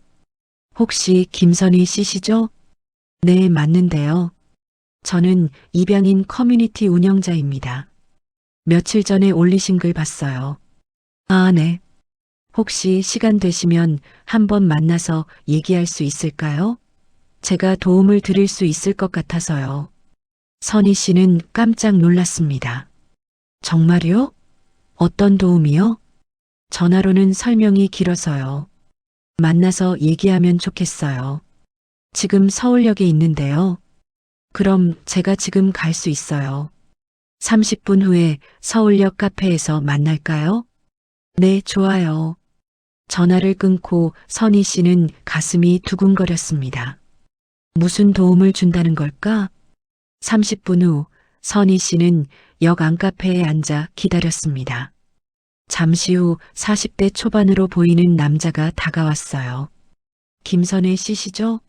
저는 입양인 커뮤니티 운영자 이준호입니다. 아, 안녕하세요. 두 사람은 악수를 나눴습니다. 준호 씨는 자리에 앉으며 노트북을 꺼냈어요. 제가 이 커뮤니티를 10년째 운영하고 있어요. 저도 입양인이거든요. 아, 그러시구나. 선희 씨 글을 보고 제가 도움을 드릴 수 있을 것 같아서 연락드렸어요. 준호 씨는 노트북을 열었습니다. 1975년경 부산에서 입양된 여아를 찾으신다고 하셨죠? 네, 맞아요. 그 시기 부산에서 입양된 사람들의 데이터베이스를 제가 가지고 있어요. 물론 전부는 아니지만 꽤 많은 정보가 있죠. 정말요? 선희 씨는 눈이 커졌습니다. 박수진이라는 이름으로 검색해 볼게요. 준호 씨는 노트북을 조작했습니다. 잠시 후 화면에 몇 개의 결과가 나왔어요. 박수진이라는 이름으로 3건이 나오네요. 하지만 생년월일이 다 달라요. 선희 씨는 화면을 자세히 봤습니다. 첫 번째는 1958년생, 두 번째는 1962년생, 세 번째는 1965년생이었어요. 준호 씨가 물었습니다. 혹시 생년월일 정확히 아세요? 잘 모르겠어요. 1960년경이라고만 들었어요. 그럼 두 번째 사람이 가능성이 높네요. 1962년생이면 입양 당시 13살 정도였을 거예요. 선희 씨는 숨을 죽였습니다. 이 사람에 대한 정보가 더 있나요? 준호 씨는 파일을 클릭했습니다. 입양 기관은 홀트 아동 복지회로 되어 있고요. 입양 가족은 서울에 사는 가정이네요. 서울이요? 네. 성은 김 씨예요. 그러니까 입양 후 이름은 김수진이 되었을 가능성이 높아요. 선희 씨는 메모를 했습니다. 이 정보로 찾을 수 있을까요? 쉽지는 않을 거예요. 하지만 시도해 볼 가치는 있죠. 준호 씨는 선희 씨를 바라봤습니다. 선희 씨, 제가 조언 하나 드려도 될까요? 네, 말씀하세요. 입양인을 찾는 건 정말 어려운 일이에요. 특히 본인이 원하지 않으면 더욱 그렇죠. 그러니 너무 큰 기대는 하지 마세요. 하지만 포기하지 않으면 언젠가는 만날 수 있을 거예요. 선희 씨는 고개를 끄덕였습니다. 남편이 평생 포기하지 않았으니 저도 그래야죠. 준호 씨는 미소 지었습니다. 좋은 마음이에요. 제가 계속 도와드릴게요. 혹시 새로운 정보가 생기면 연락드리겠습니다. 정말 감사합니다. 두 사람은 카페를 나왔습니다. 선희 씨는 준호 씨와 악수를 나누고 헤어졌어요. 기차에 올라 집으로 돌아가는 내내 선희 씨는 생각했습니다. 김수진. 혹시 그 사람이 남편의 여동생일까? 토요일 오후 아들 준수가 집에 도착했습니다. 엄마 다녀왔습니다.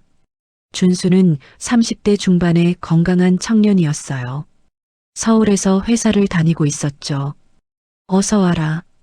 배고프지? 엄마가 내가 좋아하는 갈비찜 해놨어. 와, 감사합니다. 두 사람은 함께 식탁에 앉았습니다. 밥을 먹으며 준수가 물었습니다. 엄마, 요즘 어떻게 지내세요? 얼굴이 좀 피곤해 보이는데.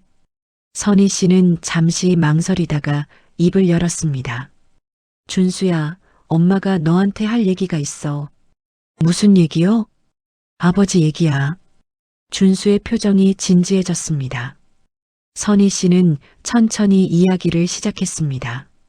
장롱에서 발견한 통장, 박수진이라는 이름, 정필수 씨한테 들은 이야기, 그리고 아버지에게 여동생이 있었다는 사실. 준수는 놀란 표정으로 들었습니다. 아버지한테 고모가 있었다고요? 그래. 내 아버지는 평생 그 사실을 숨기고 살았어. 왜요? 왜 저한테도 말씀 안 하셨을까요? 아버지는 부끄러워 하셨나 봐. 동생을 지키지 못한 걸. 준수는 한동안 말이 없었습니다. 그럼 엄마는 지금 고모를 찾고 계신 거예요? 응. 아버지가 평생 찾으려 했지만 못 찾으셨으니까 엄마라도 찾아야 할 것 같아서. 준수는 어머니의 손을 잡았습니다. 엄마, 제가 도와드릴게요. 제가 회사에 입양 관련이라는 선배가 있어요. 한번 물어볼게요. 정말? 네. 그리고 SNS로도 찾아볼 수 있을 거예요. 요즘은 페이스북이나 인스타그램으로 사람 찾는 경우도 많거든요. 선희 씨는 아들이 고마웠습니다. 고맙다, 준수야. 당연하죠. 아버지의 마지막 소원이잖아요.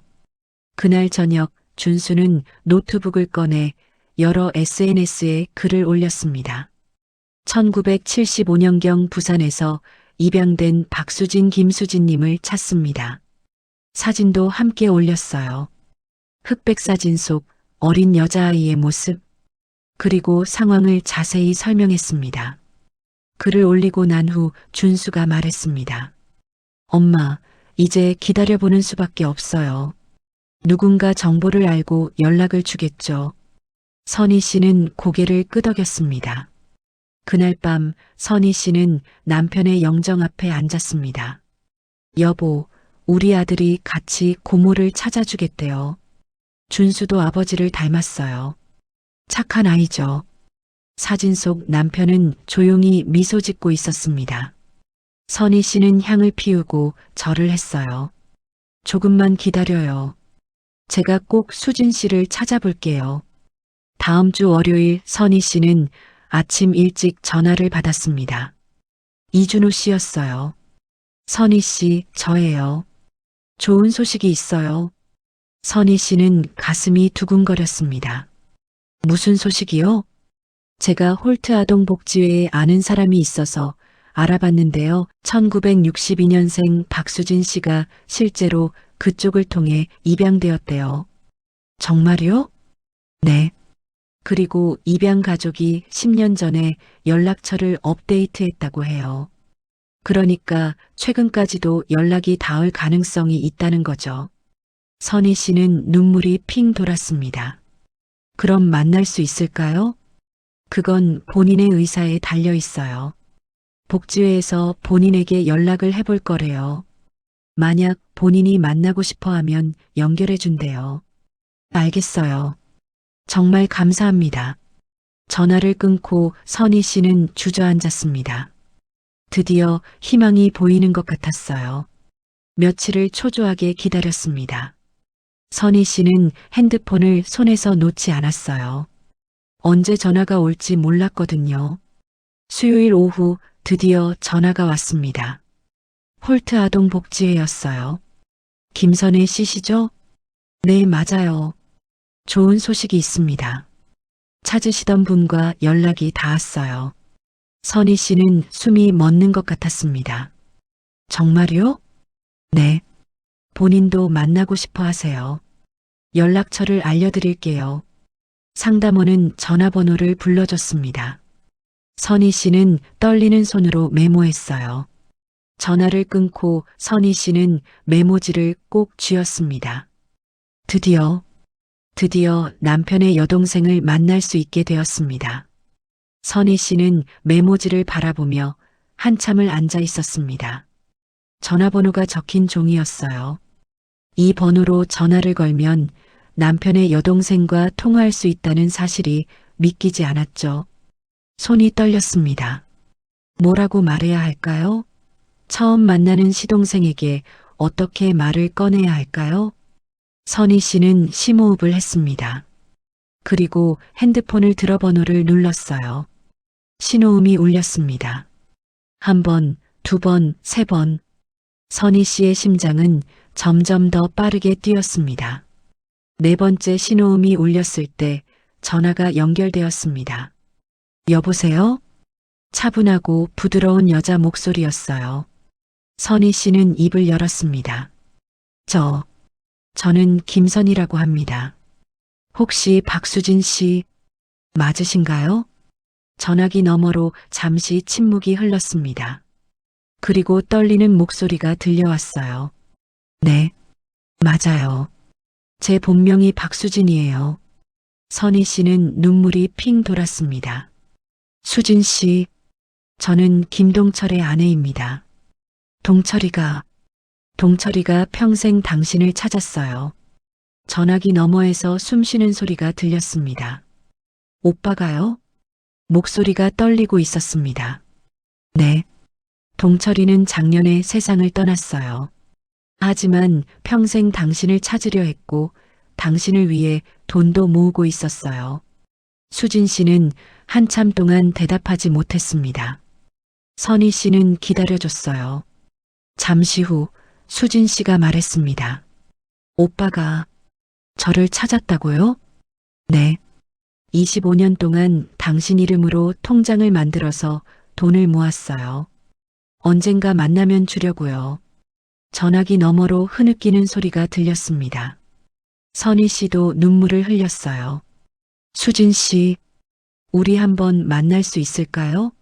제가 전해드릴 게 있어요. 수진 씨는 울먹이며 대답했습니다. 네, 만나고 싶어요. 오빠 얘기를 듣고 싶어요. 언제가 좋으세요? 이번 주 토요일은 어떠세요? 좋아요. 어디서 만날까요? 저는 서울에 살아요. 혹시 서울까지 오실 수 있으세요? 네, 갈 수 있어요. 그럼 강남역 근처 카페에서 만나요. 제가 위치 문자 보내드릴게요. 알겠습니다. 전화를 끊고 선희 씨는 주저앉았습니다. 드디어 남편의 여동생을 만나게 되었습니다. 그날 밤 선희 씨는 아들에게 전화했습니다. 준수야, 엄마야. 네, 엄마. 무슨 일이세요? 고모를 찾았어. 이번 주 토요일에 만나기로 했어. 정말요? 잘 됐네요. 저도 같이 갈게요. 그래 줄래? 엄마 혼자 가기엔 떨려서. 당연하죠. 제가 모셔다 드릴게요. 선희 씨는 아들이 고마웠습니다. 토요일이 되기까지 사흘이 남았습니다. 선희 씨는 그 사흘 동안 남편의 물건들을 정리했어요. 수진 씨에게 보여줄 것들을 챙겼죠. 흑백 사진, 남편의 다이어리, 그리고 그 파란 통장. 남편이 평생 모은 640만 원이 들어있는 통장이었습니다. 목요일 밤 선희 씨는 잠을 이루지 못했습니다. 내일 모레면 수진 씨를 만나게 되는데 뭐라고 말해야 할까요? 남편이 얼마나 동생을 그리워했는지, 얼마나 미안해했는지 제대로 전할 수 있을까요? 금요일 저녁 준수가 집에 도착했습니다. 엄마, 내일 준비 다 하셨어요? 응. 챙길 건 다 챙겼어. 준수는 어머니의 손을 잡았습니다. 엄마, 긴장 많이 되시죠? 많이 돼. 근데 설레기도 해. 내 아버지가 평생 찾던 분을 이제 만나게 되니까. 아버지도 좋아하실 거예요. 그날 밤 선희 씨는 남편의 영정 앞에 앉았습니다. 여보, 내일 수진 씨를 만나러 가요. 당신이 평생 찾던 동생이에요. 제가 당신 대신 잘 전해드릴게요. 당신이 얼마나 동생을 사랑했는지, 얼마나 보고 싶어 했는지. 토요일 아침이 밝았습니다. 선희 씨는 일찍 일어나 준비를 했어요. 깔끔한 옷을 입고 머리도 단정하게 빗었습니다. 가방에 남편의 물건들을 넣었어요. 사진, 다이어리, 통장. 준수가 차를 몰고 왔습니다. 엄마, 출발할까요? 응, 가자. 차는 고속도로를 달렸습니다. 창밖으로 11월의 풍경이 스쳐 지나갔어요. 앙상한 나무들, 잿빛 하늘. 2시간 후 서울에 도착했습니다. 강남역 근처 카페 앞에 차를 세웠어요. 시계를 보니 오후 2시였습니다. 약속 시간은 2시 30분이었죠. 엄마, 커피 한잔하고 기다릴까요? 그래, 그러자. 두 사람은 카페로 들어갔습니다. 구석자리에 앉아 커피를 주문했어요. 선희 씨는 손이 떨려서 커피를 제대로 마실 수가 없었습니다. 준수가 말했습니다. 엄마, 긴장 푸세요. 어떻게 긴장을 안 해?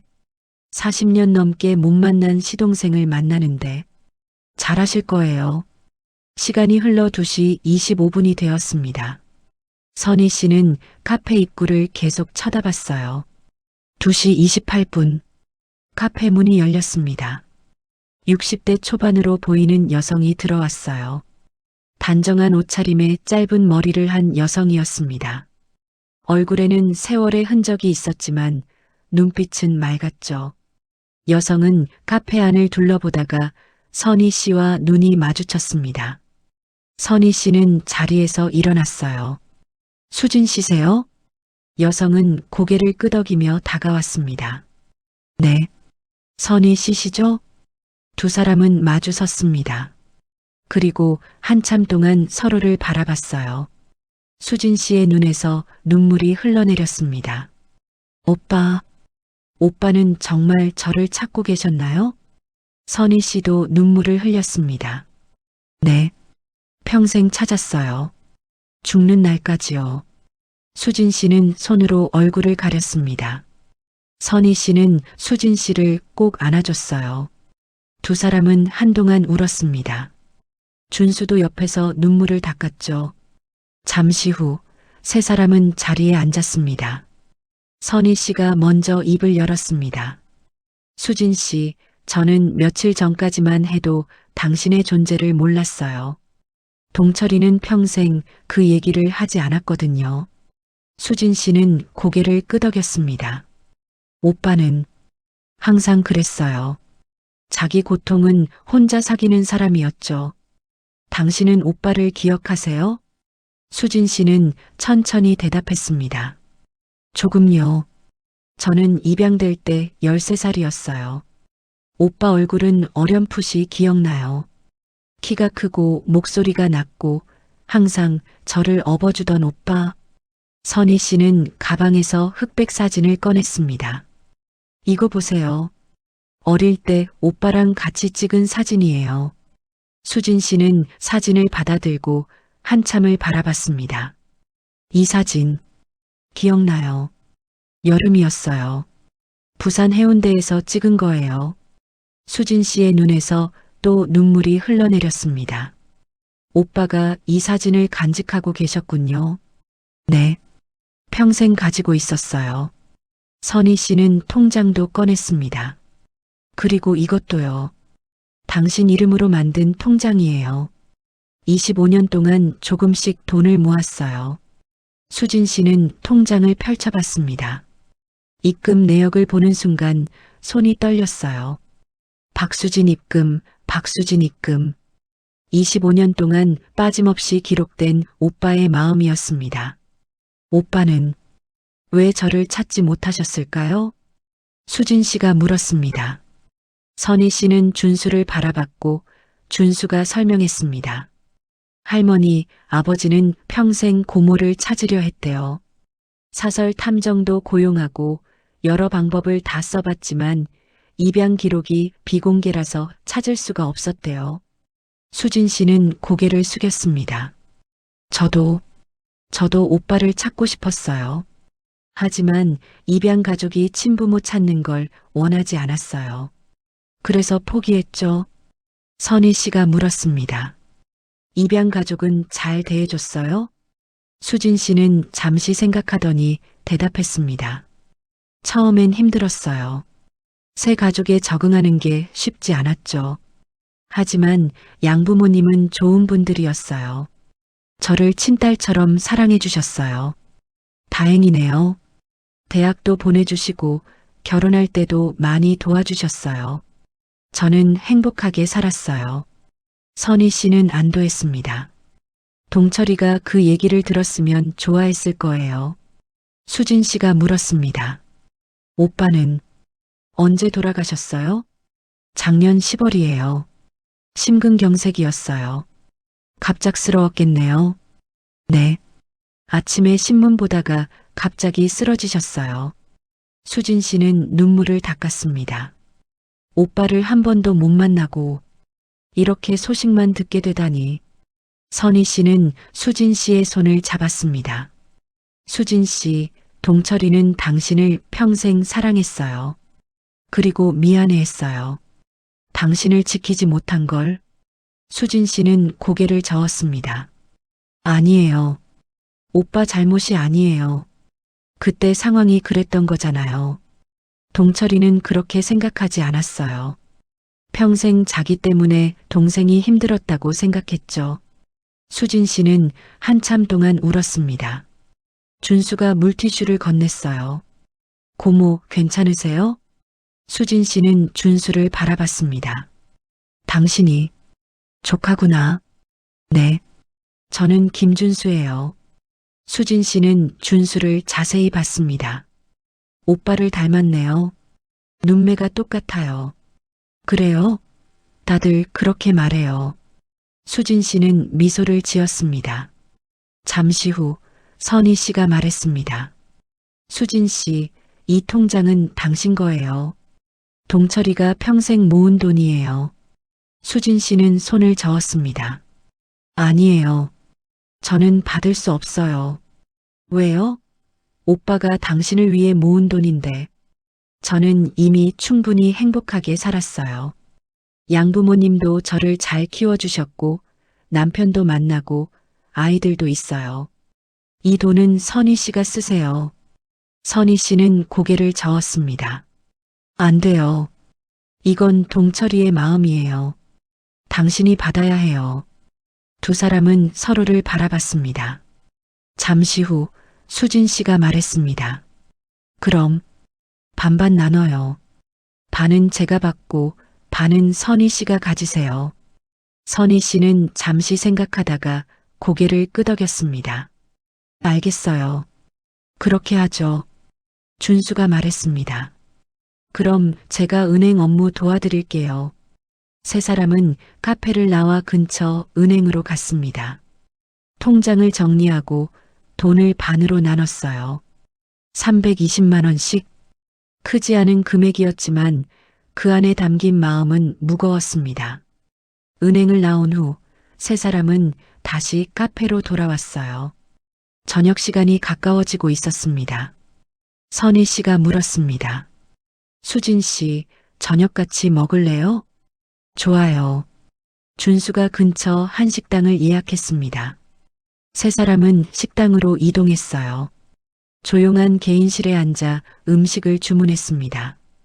음식이 나오고 세 사람은 함께 밥을 먹었습니다.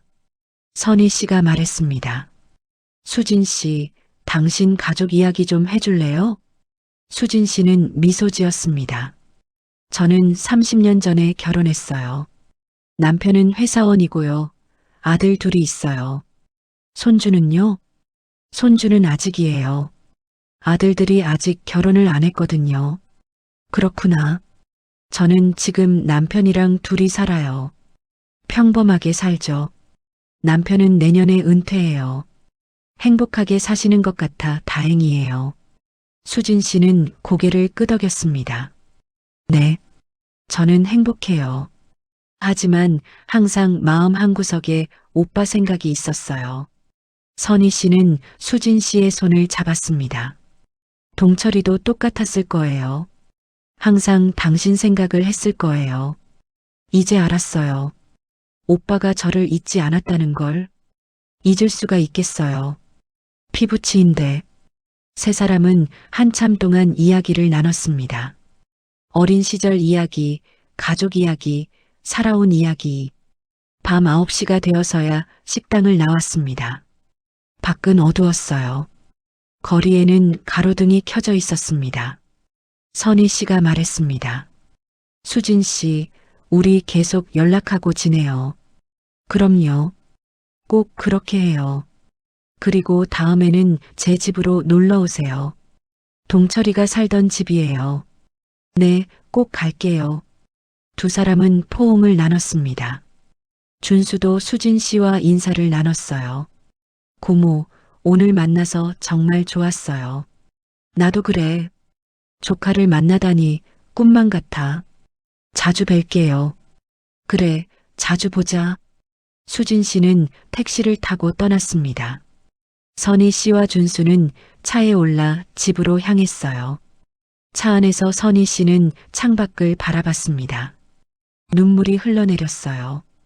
준수가 물었습니다. 엄마, 괜찮으세요? 응, 괜찮아. 그냥 감동해서 그래. 잘하셨어요, 엄마. 아버지도 정말 기뻐하실 거예요. 그랬으면 좋겠다. 집에 도착한 건 밤 11시였습니다. 선희 씨는 피곤했지만 잠이 오지 않았어요. 남편의 영정 앞에 앉았습니다. 여보, 수진 씨를 만났어요. 당신 동생이에요. 착하고 따뜻한 사람이에요. 당신을 많이 닮았더라고요. 사진 속 남편은 조용히 미소 짓고 있었습니다. 당신이 평생 찾던 동생을 이제 제가 만났어요. 그리고 알았어요. 당신이 얼마나 동생을 사랑했는지, 얼마나 보고 싶어 했는지. 선희 씨는 눈물을 흘렸습니다. 미안해요, 여보. 제가 당신을 오해했어요. 다른 여자가 있다고 생각했어요. 정말 미안해요. 선희 씨는 남편의 사진을 꼭 안았습니다. 당신은 끝까지 가족을 생각한 사람이었어요. 저와 준수도 사랑하고 동생도 사랑하고 그렇게 큰 사랑을 가진 사람이었어요. 다음 날 아침 선희 씨는 일찍 일어났습니다. 맑은 날씨였어요. 11월 말이라 쌀쌀했지만 햇살은 따뜻했습니다. 선희 씨는 남편의 옷장을 열었어요. 그리고 남편이 즐겨 입던 회색 점퍼를 꺼냈습니다. 점퍼를 쓰다듬으며 말했습니다. 여보, 이제는 마음 놓아도 돼요. 수진 씨를 찾았으니까 당신의 마지막 소원을 이뤘어요. 선희 씨는 점퍼를 다시 옷장에 넣었습니다. 그리고 창문을 열었어요. 신선한 공기가 들어왔습니다. 선희 씨는 깊이 숨을 들이마셨습니다. 새로운 시작이었습니다. 남편이 남긴 비밀을 풀었고 동생을 찾았고 이제는 앞으로 나아갈 시간이었어요. 선희 씨는 미소를 지었습니다. 그 미소 속에는 슬픔도 있었고 안도도 있었고 희망도 있었습니다. 며칠 후 수진 씨에게서 문자가 왔습니다. 선희 언니, 오빠 산소가 어디 있나요? 한번 찾아뵙고 싶어요. 선희 씨는 답장을 보냈습니다. 다음 주 토요일에 같이 갈까요? 제가 안내할게요. 네, 좋아요. 고맙습니다. 토요일 선희 씨와 준수, 그리고 수진 씨는 함께 남편의 산소를 찾아갔습니다. 고향 선산이었어요. 산 중턱에 있는 조용한 곳이었죠. 세 사람은 묘 앞에 섰습니다. 김동철지며 수진 씨는 무릎을 꿇고 앉았습니다. 그리고 한참 동안 묵념했어요. 오빠, 저예요. 수진이에요. 수진 씨의 목소리가 떨렸습니다. 오빠가 평생 저를 찾았다는 거 이제 알았어요. 정말 미안해요. 제가 먼저 찾았어야 했는데 눈물이 흘러내렸습니다. 오빠, 저는 잘 살았어요. 걱정하지 마세요. 좋은 가족 만나서 행복하게 살았어요. 선희 씨도 옆에 무릎을 꿇었습니다. 준수도 절을 올렸어요. 세 사람은 한참 동안 그 자리에 있었습니다. 산바람이 불어왔어요. 나뭇잎이 바스락거렸습니다. 마치 남편이 대답하는 것 같았습니다. 고맙다. 수진아, 만나서 정말 반갑다. 그렇게 오빠와 동생은 50년 만에 다시 만났습니다. 비록 한 사람은 세상을 떠났지만 그들의 인연은 끊어지지 않았습니다. 선희 씨가 그 인연을 다시 이어준 것이었죠. 산을 내려오며 수진 씨가 말했습니다. 언니, 정말 고마워요. 언니가 아니었으면 저는 평생 오빠를 만나지 못했을 거예요. 선희 씨는 고개를 저었습니다. 아니에요. 제가 해야 할 일이었어요. 오빠는 정말 좋은 사람과 결혼하셨네요. 저야말로 좋은 사람을 만났죠. 두 사람은 서로를 바라보며 미소 지었습니다. 그날 이후로 선희 씨와 수진 씨는 자주 만났습니다. 한 달에 한 번씩 만나 밥을 먹고 차를 마시며 이야기를 나눴어요. 처음에는 남편 이야기가 많았지만 점점 서로의 일상 이야기도 나누게 되었습니다. 어느새 두 사람은 진짜 가족이 되어 있었습니다. 겨울이 깊어지고 있었습니다. 남편이 떠난 지 1년하고도 2달이 지났어요. 선희 씨는 오늘도 아침 일찍 일어나 남편의 영정 앞에 앉았습니다. 예전에는 슬픔 때문에 이 자리에 앉았지만 요즘은 다른 이유로 이곳에 앉게 되었어요. 남편을 더 깊이 이해하게 되었기 때문이었습니다. 여보, 오늘도 좋은 아침이에요. 선희 씨는 향을 피우며 말했습니다. 어제 수진이가 전화했어요. 크리스마스에 자기 집으로 놀러 오래요. 손수 준비한 음식 대접하고 싶대요. 사진 속 남편은 조용히 미소 짓고 있었습니다. 당신이 평생 그리워하던 동생이 이제는 제 가족이 되었어요. 신기하죠? 선희 씨는 창밖을 바라봤습니다. 12월 초순의 아침 풍경이 눈에 들어왔어요. 마당의 감나무는 잎을 다 떨구고 앙상한 가지만 남아 있었습니다. 지난달 선희 씨는 수진 씨와 함께 남편의 물건들을 정리했었어요. 그 과정에서 선희 씨는 남편에 대해 몰랐던 많은 것들을 알게 되었습니다. 남편의 일기장도 찾았었죠. 서재 책장 맨 위에 숨겨져 있던 낡은 공책이었습니다.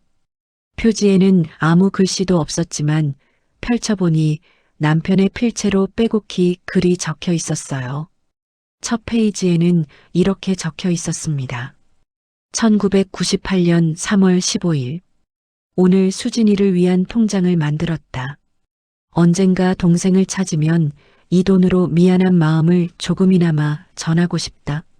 선희 씨는 그 일기를 읽으며 눈물을 흘렸었어요.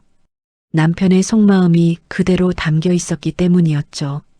1999년 5월 20일.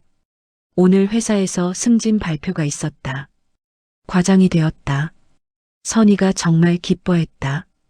저녁에 외식도 했다. 하지만 나는 마음 한구석이 무겁다. 수진이는 어디서 어떻게 살고 있을까? 밥은 잘 먹고 있을까? 2001년 11월 3일. 아들 준수가 고등학교에 입학했다. 교복 입은 모습이 의젓하다. 선희는 사진을 찍느라 정신이 없었다. 나는 준수를 보며 수진이를 떠올렸다. 수진이도 학교에 잘 다니고 있을까? 친구들과 잘 지내고 있을까? 2005년 7월 18일. 오늘 또 사설 탐정 사무소에 갔다. 500만 원을 주고 수진이를 찾아달라고 부탁했다. 이번에는 꼭 찾을 수 있기를 바란다. 하지만 마음 한구석에서는 불안하다. 벌써 세 번째 실패인데. 2006년 2월 10일. 탐정에게서 연락이 왔다. 역시 찾을 수 없다고 한다. 입양 기록이 비공개라서 더 이상은 어렵다고 한다. 마음이 무너진다. 어떻게 해야 동생을 찾을 수 있을까? 선희 씨는 일기장을 덮으며 가슴이 아팠습니다. 남편이 혼자 얼마나 많이 고민했을까요? 얼마나 많이 아파했을까요? 그리고 그 모든 걸 혼자 감추고 살았다는 게 안타까웠어요. 왜 나한테 말하지 않았을까? 왜 혼자 그렇게 힘들게 살았을까? 선희 씨는 그 이유를 수진 씨를 만나면서 조금씩 이해하게 되었습니다. 지난주 토요일이었어요. 선희 씨는 수진 씨와 함께 남편이 다니던 회사 근처를 찾아갔습니다. 남편이 40년 가까이 일했던 건설회사는 이미 다른 회사로 합병되었지만 건물은 그대로 남아 있었어요. 두 사람은 건물 앞에 서서 올려다봤습니다. 오빠가 여기서 일하셨군요. 수진 씨가 말했습니다. 네. 20대부터 60대까지 거의 평생을 이 건물에서 보냈어요. 오빠는 성실한 사람이었나 봐요. 정말 성실했어요. 한 번도 지각한 적이 없었고 아플 때도 회사에 갔어요. 두 사람은 근처 카페로 갔습니다. 따뜻한 차를 주문하고 창가 자리에 앉았어요. 수진 씨가 말했습니다. 언니, 제가 오빠에 대해 궁금한 게 많아요. 오빠가 어떤 사람이었는지 더 알고 싶어요. 선희 씨는 고개를 끄덕이며 이야기를 시작했습니다. 동철이는요, 과묵한 사람이었어요. 말이 많지 않았죠. 하지만 행동으로 사랑을 표현하는 사람이었어요. 선희 씨는 차를 한 모금 마셨습니다. 결혼 초에 제가 몸이 안 좋아서 병원에 입원한 적이 있었어요. 그때 동철이는 매일 퇴근하고 병원에 와서 저를 돌봐줬어요. 밤새 간호하고 다음날 아침에 바로 회사에 갔죠. 수진 씨는 눈시울이 붉어졌습니다. 그리고 준수가 어렸을 때요. 준수가 열이 나면 동철이가 밤새 아이를 안고 있었어요. 제가 자라고 해도 안 들었죠. 자기가 안고 있으면 아이가 편안해한다면서요. 오빠는 정말 좋은 아버지셨네요.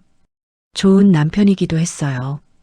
비록 로맨틱한 사람은 아니었지만 제가 힘들 때마다 곁에 있어줬어요. 선희 씨는 잠시 말을 멈췄습니다. 그런데 이제 생각해보니 동철이는 항상 뭔가 마음에 짐을 지고 있는 것 같았어요. 가끔 멍하니 창밖을 바라볼 때가 있었거든요. 수진 씨는 고개를 끄덕였습니다. 저를 생각하고 계셨나 봐요. 그랬을 거예요. 당신 생각을 하며 얼마나 가슴 아파했을까요?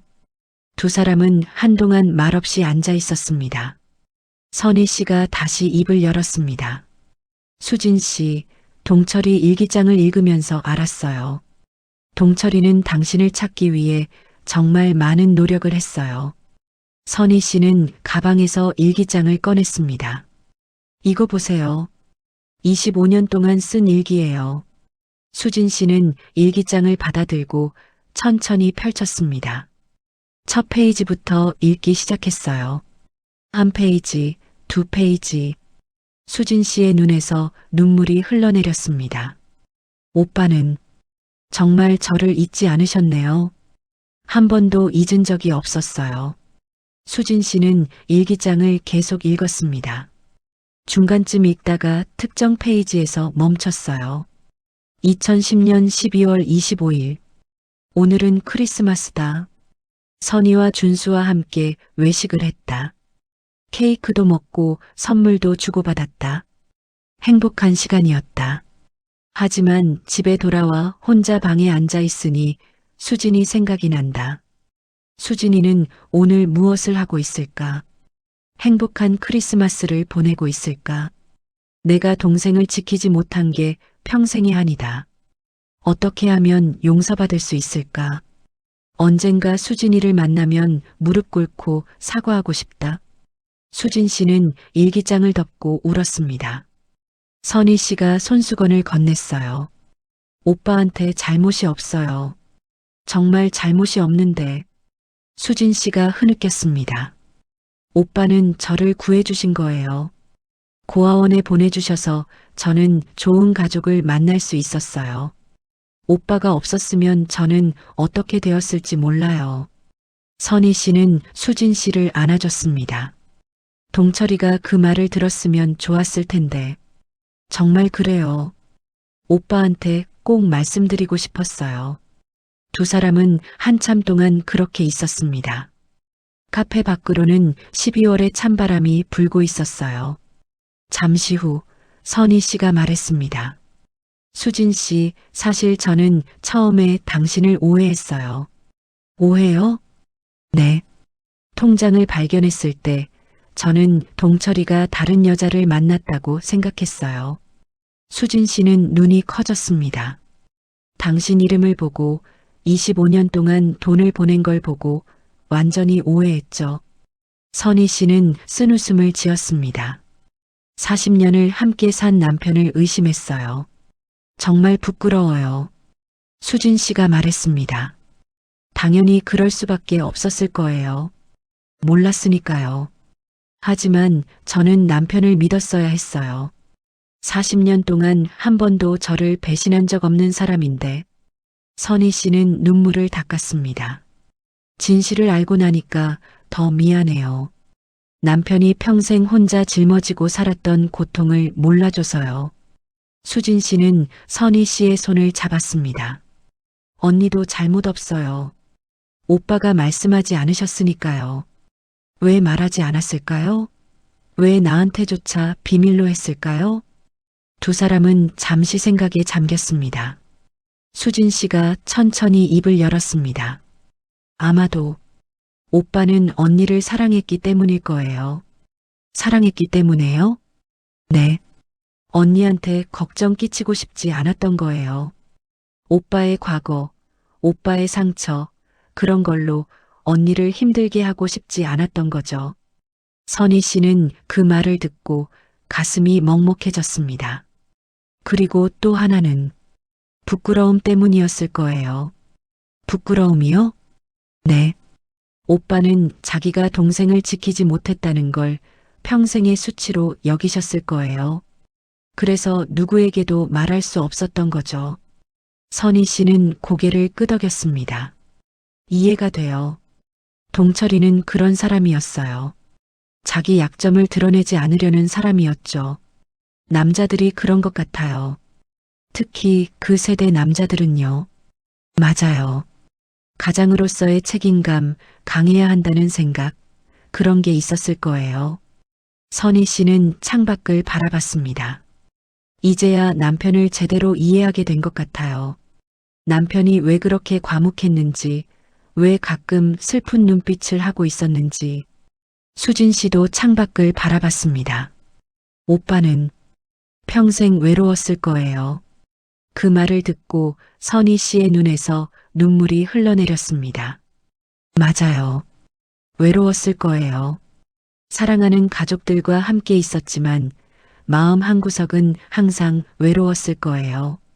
두 사람은 한동안 말이 없었습니다. 밖에서는 겨울바람이 거세게 불고 있었어요. 잠시 후 수진 씨가 말했습니다. 언니, 오빠는 정말 훌륭한 사람이셨어요. 선희 씨는 고개를 들었습니다. 자기 가족을 사랑하면서도 저를 잊지 않으셨잖아요. 두 가지를 다 해내신 거예요. 선희 씨는 미소를 지었습니다. 그러게요. 쉽지 않은 일인데. 정말 쉽지 않죠. 하지만 오빠는 해내셨어요. 언니와 조카를 잘 돌보시면서도 저를 위해 돈을 모으고 저를 찾으려고 노력하셨어요. 선희 씨는 수진 씨의 말에 위로를 받았습니다. 고마워요, 수진 씨. 그렇게 생각해 주니 마음이 편해져요. 오빠는 정말 자랑스러운 분이에요. 그날 이후로 선희 씨는 남편을 바라보는 시각이 완전히 바뀌었습니다. 예전에는 남편을 당연하게 여겼었어요. 평범한 가장, 성실한 직장인, 그저 그런 남편. 하지만 이제는 달랐습니다. 남편은 평생 두 개의 삶을 살았던 사람이었어요. 하나는 가장으로서의 삶, 아내와 아들을 위해 열심히 일하고 가족을 돌보는 삶. 다른 하나는 오빠로서의 삶, 잃어버린 동생을 그리워하고 찾으려 애쓰는 삶. 그 두 가지를 혼자서 조용히 감당했던 사람이었죠. 선희 씨는 남편의 물건들을 하나하나 다시 살펴봤습니다. 낡은 작업복, 때 묻은 안전모, 해진 지갑. 그 모든 것들이 새롭게 보였어요. 남편이 얼마나 성실하게 살았는지, 얼마나 책임감 있게 살았는지 느껴졌습니다. 어느 날 저녁이었어요. 선희 씨는 남편의 옷장을 정리하다가 낡은 지갑을 발견했습니다. 지갑 안을 들여다보니 오래된 메모지가 하나 들어 있었어요. 메모지를 펼쳐보니 남편의 필체로 이렇게 적혀 있었습니다. 해야 할 일, 준수 대학 등록금 마련하기, 집 보일러 고치기, 선희 생일 선물 사기, 수진이 통장에 돈 넣기, 수진이 찾을 방법 알아보기. 선희 씨는 메모지를 보며 울음을 터뜨렸습니다. 남편의 머릿속에는 항상 가족들이 있었어요. 아내, 아들, 그리고 동생. 모두를 챙기려고 노력했던 사람이었습니다. 선희 씨는 메모지를 가슴에 안았습니다. 여보, 당신은 정말 대단한 사람이었어요. 다음 날 선희 씨는 수진 씨에게 전화를 걸었습니다. 수진 씨, 저예요. 네, 언니. 무슨 일이세요? 우리 동철이 산소에 같이 한 번 더 갈까요? 제가 하고 싶은 말이 있어요. 좋아요. 언제 갈까요? 이번 주 일요일은 어때요? 네, 좋아요. 일요일, 두 사람은 다시 남편의 산소를 찾아갔습니다. 준수도 함께 했어요. 세 사람은 묘 앞에 섰습니다. 선희 씨가 먼저 무릎을 꿇었습니다. 여보, 저예요. 선희 씨는 남편의 묘비를 쓰다듬었습니다. 당신을 처음 만난 게 42년 전이에요. 28살이었던 저와 30살이었던 당신. 소개팅 자리에서 처음 만났죠. 선희 씨는 미소를 지었습니다. 그때 당신은 수줍게 웃으며 제 손을 잡았어요. 손이 떨리더라고요. 긴장했나 봐요. 수진 씨와 준수도 옆에서 들었습니다. 결혼하고 40년을 함께 살았어요. 쉬운 시간은 아니었죠. 가난했던 신혼 시절, 아이 키우느라 바빴던 시절, 경제적으로 힘들었던 시절. 선희 씨는 눈물을 닦았습니다. 하지만 당신은 한 번도 포기하지 않았어요. 묵묵히 일했고 가족을 지켰어요. 그리고 이제야 알았어요. 당신이 얼마나 큰 짐을 지고 살았는지. 동생을 잃은 슬픔, 동생을 지키지 못한 자책감. 그 모든 걸 혼자 감당하면서도 우리 가족을 잘 돌봤어요. 선희 씨는 남편의 묘비에 이마를 댔습니다. 미안해요, 여보. 제가 몰라줘서 미안해요. 당신이 혼자 얼마나 힘들었을지 이해하지 못해서 미안해요. 수진 씨도 옆에 무릎을 꿇었습니다. 오빠, 저예요. 수진이에요. 수진 씨의 목소리가 떨렸습니다. 오빠한테 말하고 싶었어요. 오빠 잘못이 아니라고. 오빠는 최선을 다하셨다고. 수진 씨는 눈물을 흘렸습니다. 오빠가 저를 고아원에 보내주셔서 저는 좋은 가족을 만났어요. 사랑받으며 자랐고 행복하게 살았어요.